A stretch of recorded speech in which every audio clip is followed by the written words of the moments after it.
আলহামদুলিল্লাহ, আল্লাহর রহমতে আমি অনেক খুশি, কারণ আমার ছোট্ট একটা খামার আল্লাহ তাআলা ছোট ছোট সফলতা দিয়েছে। আমার পালন করা গাভী বাচ্চা দিয়েছে এবং এর সাথে আমার প্রত্যেকটা কবুতরের জোড়াই আল্লাহর রহমতে ডিম পেড়ে দিয়েছে। তো হ্যালো এভরিওয়ান, আসসালামু আলাইকুম। আশা করি সকলে ভালো আছেন। আলহামদুলিল্লাহ, আল্লাহর রহমতে আমি অনেক ভালো আছি। তো আজকে বিকেলবেলা আমি যাচ্ছি কবুতরের খামারটা দেখার জন্য এবং এই কবুতরগুলোকে খাবার দাবার দেওয়ার জন্য, এবং এই যে জোড়াটা ভিতরে নেওয়া হচ্ছে, তো এই জোড়াটা আমি আমার লফটে ঢুকাবো আর কি। আজকে গোসল মোসল করে এটা সূর্যের তাপে রেখে দিয়েছিলাম কিছুক্ষণের জন্য, যাতে শুকাতে হয়। এবং যে জোড়াটা বাইরে ছিল, এই জোড়াটা একটু অসুস্থ ছিল, ঠান্ডা ভিতর কফ জমা ছিল। আলহামদুলিল্লাহর রহমতে আগের থেকে অনেক সুস্থ হয়েছে। আর যে প্রত্যেকটা জোড়া দেখতে পাচ্ছেন, এই প্রত্যেকটা জোড়া আলহামদুলিল্লাহর রহমতে ডিম দিয়েছে আপনাদের দোয়ায় এবং আল্লাহর রহমতে।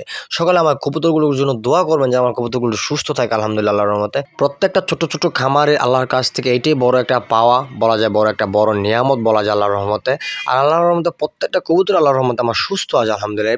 সর্বপ্রথম এই জোড়াটা এবং এই নিচে জোড়াটা ডিম দিয়েছে আল্লাহর রহমতে, আর এখন বর্তমান সকল বাকি জোড়াগুলো ডিম দিয়ে দিয়েছে আল্লাহর রহমতে। তো আমি একটা ডিম নিয়ে আমি দেখতেছিলাম যে মধ্যে দেখা যায় কিনা যে ডিমগুলো কতটুকু কি হয়েছে না হয়েছে। তো আমার এই জোড়াটা একটু বলা যায় মানে একটু পাখা বাইরে আর কি বলা যায়। তো আর যেই জোড়াটা আছে, তো আমি এই জোড়াটা আজকে এখন ঢুকিয়ে দিব।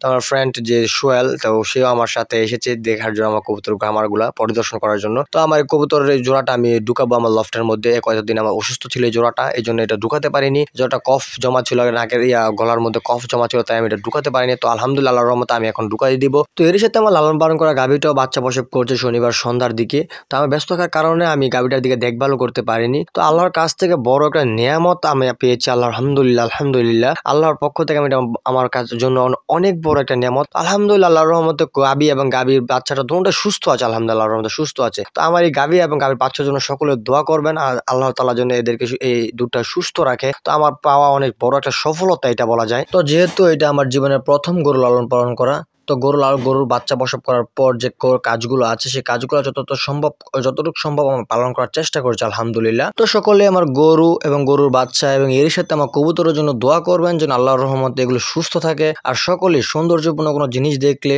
তাহলে সকলে সুবহানাল্লাহ বলার চেষ্টা করবেন। আজকে এই পর্যন্তই। আসসালামু আলাইকুম।